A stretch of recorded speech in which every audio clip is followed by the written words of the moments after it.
BNP sweeps Bangladesh general elections less than 2 years after Sheikh Hasina's ouster. Late Prime Minister Khaleda Zia's son Tarique Rahman set to become the new Prime Minister.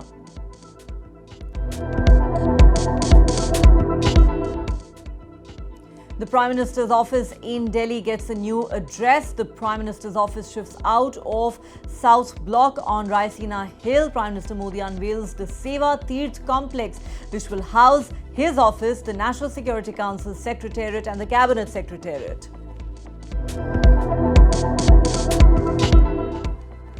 A horrific hit-and-run incident caught on camera. A speeding car driven by a Class 12 student mows down several pedestrians in Lucknow. A 6-year-old child killed, several injured.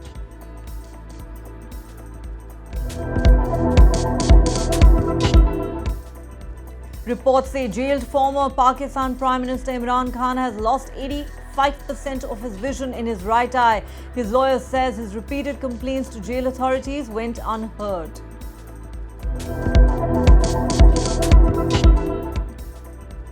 Top Goldman Sachs lawyer Catherine Ruemmler resigns over leaked email conversations with notorious sex offender Jeffrey Epstein. Ruemmler was among the 3 people Epstein called in 2019 after being arrested on sex trafficking charges.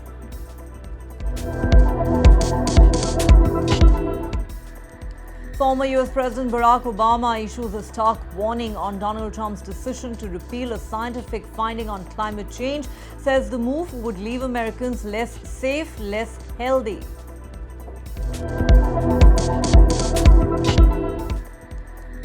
Could Kim Jong-un's teenage daughter be his successor? Reports say the North Korean leader is grooming Kim Joo-ae for the role. She has been seen in public many times. Last September, Joo-ae accompanied her father to Beijing to meet Chinese President Xi Jinping.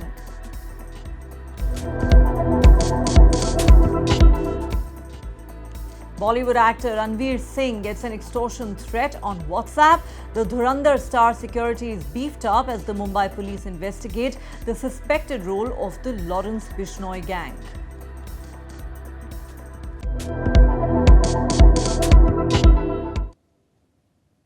Hello and welcome to the Times of India. You're watching Headlines at 8 with me, Neha Khanna. Our top story tonight. Bangladesh Nationalist Party has pulled off a major victory in Bangladesh's most crucial election in decades, and its leader, Tarique Rahman, is said to be the next Prime Minister. 60-year-old Tarique Rahman, the son of the late BNP chief and former Prime Minister Khaleda Zia, returned to Bangladesh just 2 months ago after 17 years in exile in the UK. Prime Minister Narendra Modi congratulated Rahman and the BNP for a decisive victory. He wrote on X, and I quote, "I convey my warm congratulations to Mr. Tarique Rahman on leading the BNP to a decisive victory in the parliamentary elections in Bangladesh. This victory shows the trust of the people of Bangladesh in your leadership." Prime Minister Modi also assured Rahman that India will continue to stand in support of a democratic, progressive, inclusive Bangladesh. He said, "I look forward to working with you to strengthen our multifaceted relations and to advance our common development goals." The United States too congratulated Rahman, describing it as a historic win. The BNP entered the electoral race as the frontrunner, contesting 292 out of 300 seats and sharing the rest with smaller partners. The BNP's challenger in this election was an 11-party alliance led by the hardline party, the Jamaat-e-Islami. BNP Election Committee spokesperson Mehdi Amin told reporters the party was on track to win at least 2/3 of the seats and that party leader Tarique Rahman had won both seats that he had contested. Tarique Rahman is the eldest son of former Bangladesh President Zia-ur Rahman and 3-time Prime Minister Khaleda Zia. He returned to the country from exile after 17 years following his mother's death and quickly emerged as the frontrunner for the Prime Minister's post in the absence of the Sheikh Hasina-led Awami League, which could not contest this election after being banned by the Muhammad Yunus-led interim regime. Rahman was unanimously elected the BNP chief in December last year after Khaleda Zia's death. He had been serving as the acting chairman of the party before that. He is often called the Dark Prince and is said to have been the de facto boss Between 2001 and 2006, during a coalition government led by the BNP and the Jamaat-e-Islami, while Khaleda Zia was Prime Minister. At the time, Rahman worked out of Hawa Bhavan, a two-floor building with a wind tunnel described as a shadow Prime Minister's office. In May 2007, Tarique Rahman was arrested by Bangladesh's caretaker government and jailed for 17 months. He was then convicted in absentia for money laundering and an alleged plot to assassinate Sheikh Hasina. Now, as he's set to take over as Prime Minister of Bangladesh, one of the biggest geopolitical challenges he will face is rebuilding relations with India. Under Sheikh Hasina, India was Bangladesh's closest ally, but ties severely frayed after her government fell. In recent months, Dhaka has displayed open hostility towards New Delhi. Tarique Rahman has acknowledged that there are issues with India and added he would only want a relationship of mutual respect and mutual understanding. When asked whether India and Bangladesh could rebuild a friendship while New Delhi continues to give a safe haven to Sheikh Hasina, Rahman said that depends. It has to be on them too. The BNP's rule from 2001 to 2006 was a challenging period for India's national security, as we witnessed cross-border insurgency and the 2004 Chittagong arms haul, when truckloads of weapons were smuggled to anti-India militants.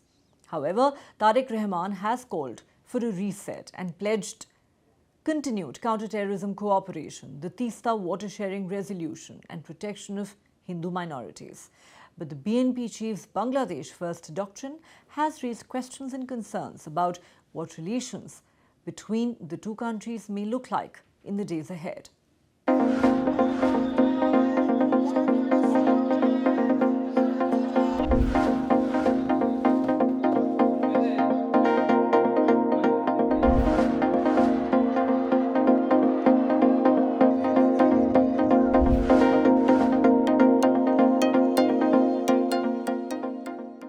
Bangladesh Nationalist Party registers a landslide victory in national election, defeating pro-Pakistan Jamaat-e-Islami with a huge margin.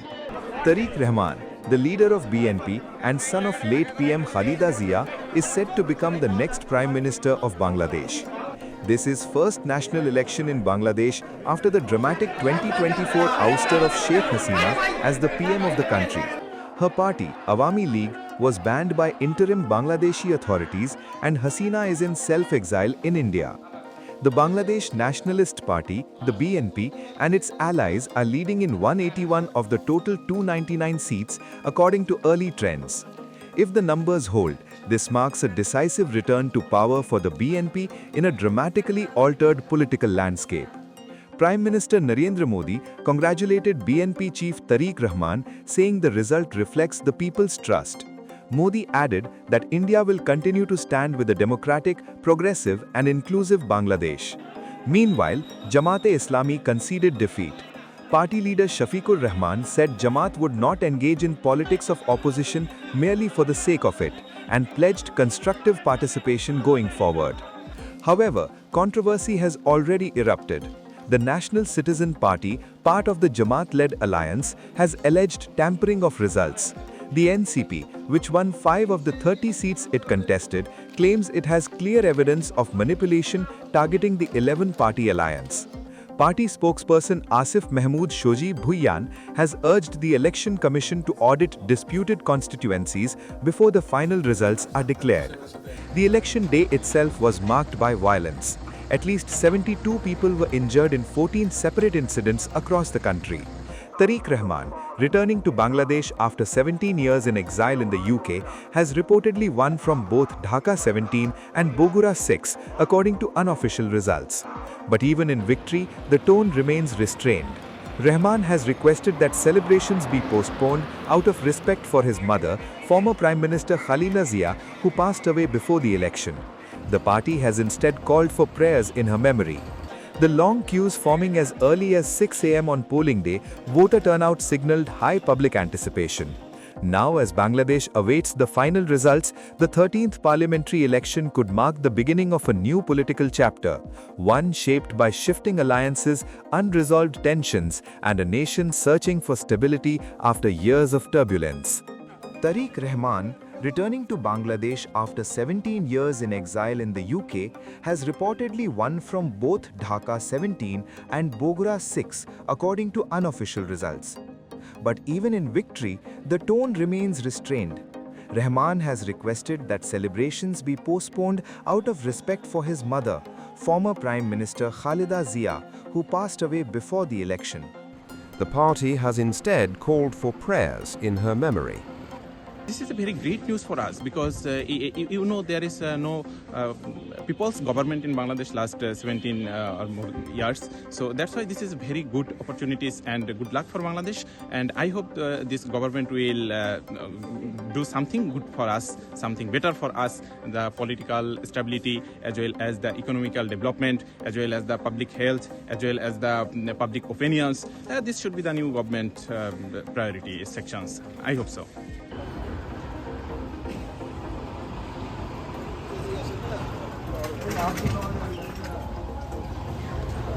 Everything will remain keep and calm. I mean, when people will go outside, there won't be that much hassle they have to face in the road, and law and order will be reclaimed or will be gained back to this to the country, and the basic human rights will be ensured to the people.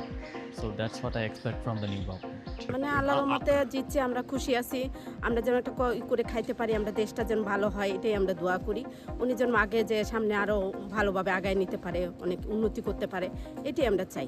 আমরা কিছু চাই না যে আমরা করে যেন সুন্দরভাবে করে খেতে পারি, আমরা যে ঝামেলা না হয়, কষ্ট না হয়, চলতে ফিরতে কোনো দুর্নীতি না হয়, এভাবে আমরা চাই। আমরা দেশটা যেন ভালো করে চালাই।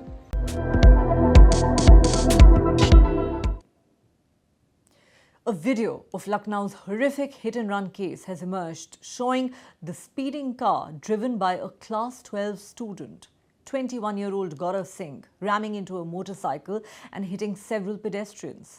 A 6-year-old child was killed and many others injured. As soon as the car hit the motorcycle, the rider lost his balance and fell on the ground. He suffered an injury to his legs and was then helped by the shocked local pedestrians. The incident took place around 6 p.m. near the Hanuman Temple on Kanpur Road on Thursday. Gaurav Singh was driving his Maruti Swift and returning from his school farewell when he oversped the car, which resulted in the accident. The car then rammed into an auto rickshaw and hit at least 4 pedestrians walking alongside the road. After the crash, Gaurav Singh allegedly dropped the girl at another location and fled. The police traced the vehicle based on information provided by the girl and recovered the Swift car. The driver, however, remains absconding. देखिए, कल देर रात थाना मंत्रा क्षेत्र में एक सूचना मिली थी कि एक स्विफ्ट डिजायर द्वारा अनियंत्रित होकर एक्सीडेंट हो गया। इसमें तत्कालीन पुलिस मौके पहुंची है। इसमें एक 6 वर्षीय बच्चे की दुखद मृत्यु हो गई, साथ ही साथ 4 लोग घायल हो गए थे। सभी घायल वर्तमान में उपचार रहते हैं एवं ठीक हैं। इसमें त्वरित कार्रवाई करते हुए हमने जो गाड़ी है उसको बरामद कर लिया। साथ ही साथ गाड़ी का जो ड्राइवर था, इनका नाम गौरव सिंह चौहान है, जो कि 21 वर्षीय युवक हैं। इनको हमने पूछताछ के लिए हिरासत में ले लिया है। इसमें अगली वैधानिक कार्रवाई की जा रही है। देखिए, अभी तक की पूछताछ में कोई ऐसी बात नहीं आई है। इनके पास एक वैध ड्राइविंग लाइसेंस था। इनकी 21 वर्षीय उम्र है। साथ ही साथ अभी तक कोई शराब वाली बात नहीं, फिर भी हम इनसे पूछताछ कर रहे हैं। जो भी अग्रिम वैधानिक कार्रवाई है की जाएगी।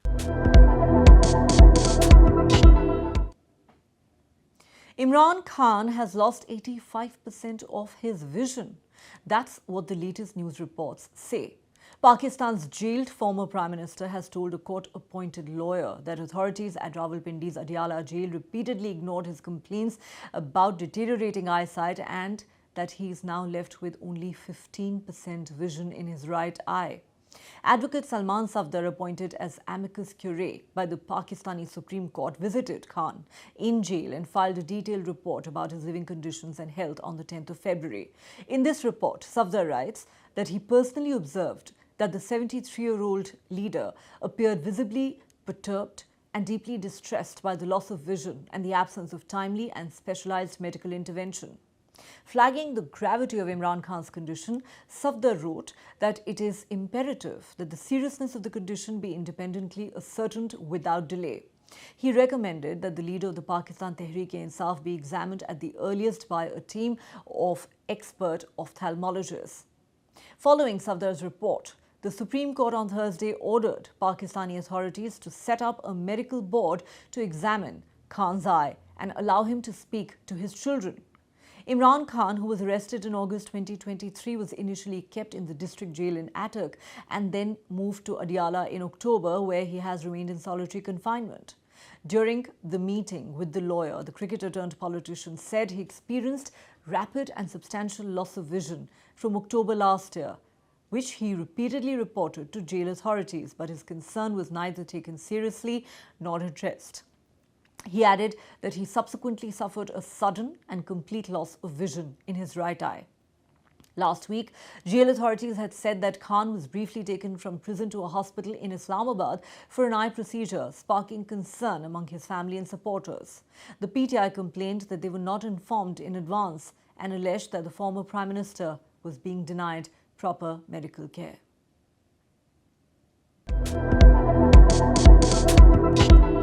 The recently released Epstein files have claimed another scalp. Kathy Ruemmler, the chief legal officer at Goldman Sachs, has resigned amid fallout from the US Justice Department's release of millions of pages of Jeffrey Epstein documents. Her announcement comes at a time when there have been numerous news stories in recent weeks examining her relationship with the disgraced financier. Ruemmler and those around her have insisted she had a professional relationship with Epstein. The resignation comes after the United States Department of Justice's latest release of investigative files about Epstein showed that she had received gifts from Epstein, offered him advice on managing his reputation, and even likened him to an older brother. Ruemmler told a newspaper that media attention on her relationship with Epstein had become a distraction, which is why she decided to quit. She had previously expressed regret for knowing Epstein and denied providing the financier with legal representation or advocating on his behalf to any third party. Epstein was a convicted sex offender and pedophile who died in prison in 2019 while awaiting trial on sex trafficking charges. Former US President Barack Obama has warned that Donald Trump's decision to repeal a landmark scientific finding underpinning climate regulations would leave Americans less safe and less healthy. The endangerment finding issued under the Obama administration determined that greenhouse gases threaten public health and welfare by driving climate change. Obama wrote on X, and I quote, "Without it, we'll be less safe, less healthy, and less able to fight climate change. Also, the fossil fuel industry can make even more money." On Thursday, the Trump administration took its most sweeping action to reverse US action on climate change, announcing the repeal of a scientific finding that greenhouse gas emissions endanger human health that served as the legal basis for federal climate regulations and ending federal greenhouse gas emission standards for all vehicles and engines. The repeal of the finding would remove the regulatory requirements to measure, report, certify, and comply with federal greenhouse gas emission standards for cars.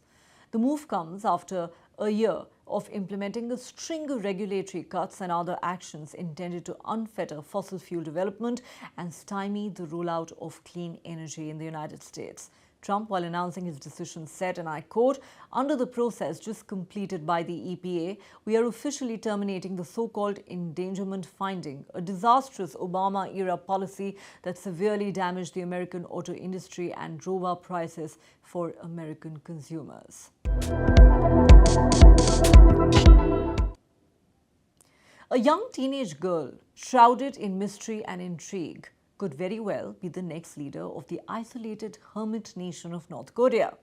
Some experts believe leader Kim Jong-un is grooming his daughter to be his successor as he brings her along on increasingly frequent and high-profile excursions, fueling speculation in recent years.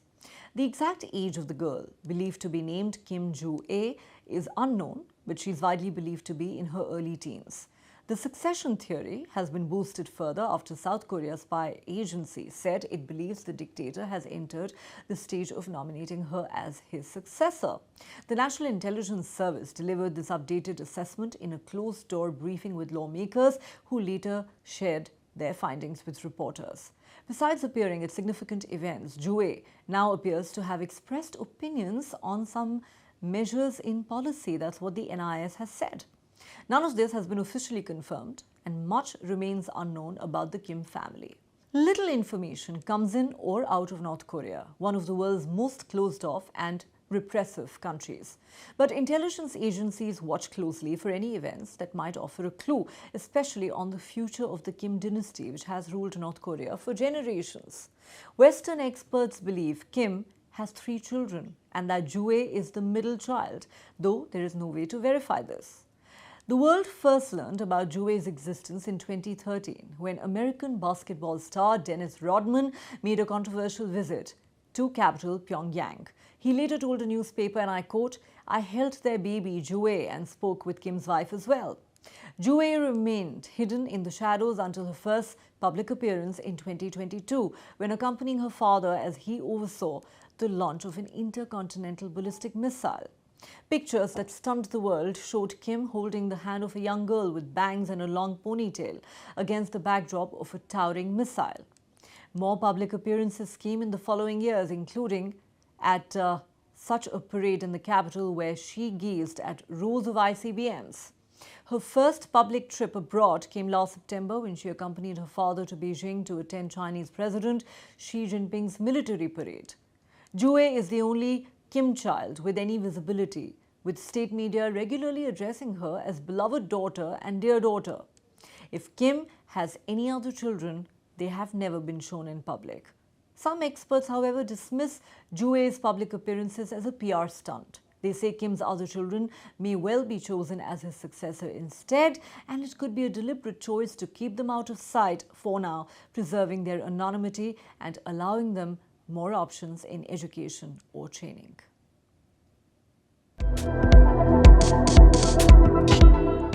That's all the time we have on this edition of Headlines at 8. Thanks so much for watching. Do have a great weekend ahead and join us again on Monday.